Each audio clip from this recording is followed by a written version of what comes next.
cas, je ne changerai pas pour qu'un homme qui n'est pas monarque, est-ce que tu vois, qui a pris des armes contre sa constitution et contre son peuple, vienne s'imposer et qu'il nous impose une révolution dont on ne sait même pas l'issue.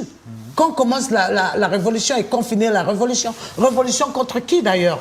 Je n'en sais rien. Wilfried. Si ce n'est pas contre leur propre peuple, je ne vois pas majoritairement contre qui ils combattent. Parce qu'ils se sont isolés de tout le monde.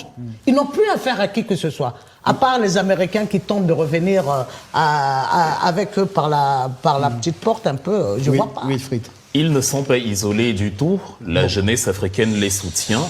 Il faut sortir du tropisme occidentalo-centré qui consiste à dire que si les Français, les Allemands ne vous aiment pas, vous êtes isolés.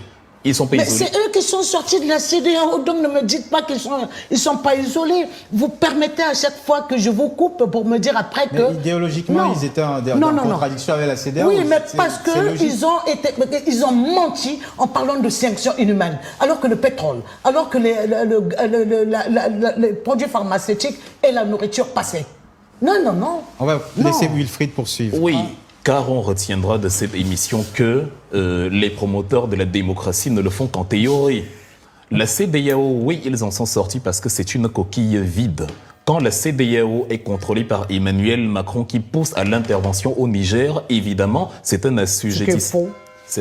Nous avons tous entendu. Non, il a dit je vais m'entretenir. Il appuierait la décision. Une intervention. Non, la décision de la CEDEAO. C'est un parti pris qui. Voilà, je ne dis pas que. Ne devrait pas être celui d'un président vis-à-vis d'État souverain. Il ne devrait pas le faire. Mais il n'a pas dit qu'il va les pousser à le faire. Il dit que leur décision sera appuyée par lui. Wilfried, un proverbe dit il n'y a pas plus aveugle que celui qui refuse de voir. Bon. Emmanuel Macron était prêt à soutenir la CEDEAO pour réinstaller Mohamed Bazoum. Catherine Colonna, le ministère des Affaires étrangères, le ministère des Armées en France et la présidence de la République ne se sont pas cachés. C'est une réalité que le Rire jaune ne va pas occulter. Donc à partir de là, le président élu, bon sang. Sadio, il faut qu'il aille au bout de son développement. Donc à partir de là, Massoud Pezeshkian également est un président élu. Mais la même coalition occidentale veut assassiner méthodiquement les dirigeants iraniens. Pourtant, même le guide suprême est élu sur un principe similaire à celui de la chancelière allemande. Ce n'est pas le peuple allemand qui élit le chancelier, pas du tout. C'est le Bundestag. Donc c'est un collège d'hommes politiques, c'est un collège, un conclave, un peu comme au Vatican, qui décide que voici celui que nous allons porter à la tête de l'État. Non, là c'est Trump qui a décidé, tout le monde condamne. Excusez-moi encore d'interrompre, mais il ne faut pas mettre ce qui n'est pas semblable à... Mais ce sont les actes c'est absolument semblable. Non.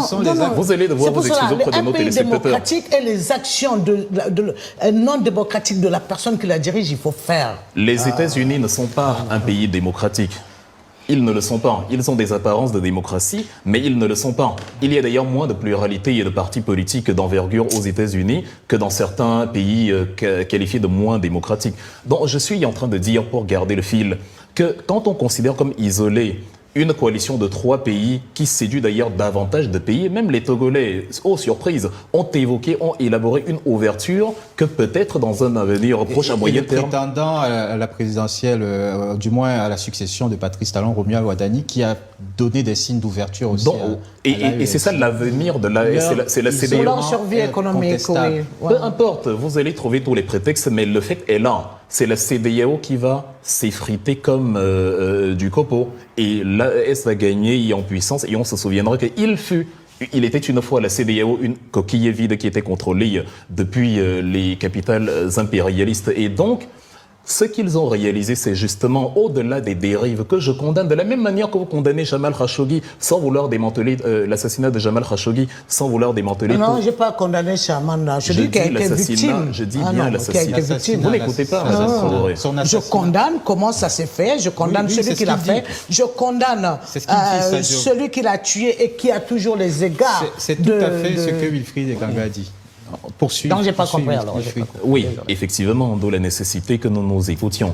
Donc, Autant vous avez condamné l'assassinat de Jamal Khashoggi sans vouloir démanteler toute la structure des puissances qui collaborent avec l'Arabie Saoudite aujourd'hui, autant je vais m'opposer aux dérives autoritaires du régime Ibrahim Traoré, mais dans une approche où je dirais on doit mieux organiser ce qui est actuellement. Ce n'est pas parce qu'il y a de la saleté dans la maison qu'on détruit toute la maison. On peut nettoyer la partie qui est sale en gardant à l'esprit que dans l'essentiel, on est en train de converger vers quelque chose de bien, vers quelque chose de grand. Effectivement, il parle de la souveraineté. Encore heureux. C'est un terme qui avait un peu disparu sous ce qui les avait précédés. La première visite d'Emmanuel Macron, c'était Yagao pour sécuriser les mines du nord du Niger sous couvert de lutte contre le djihadisme. Et il en était ainsi et de Blaise Compaoré et de Mohamed Bazoum et de ceux qui étaient là avant et qui nous parlaient certes de démocratie, qui n'est pas une mauvaise chose en soi, mais qui n'est pas une bonne chose en soi non plus. C'est une bonne chose en fonction du contexte et de la manière dont on gère.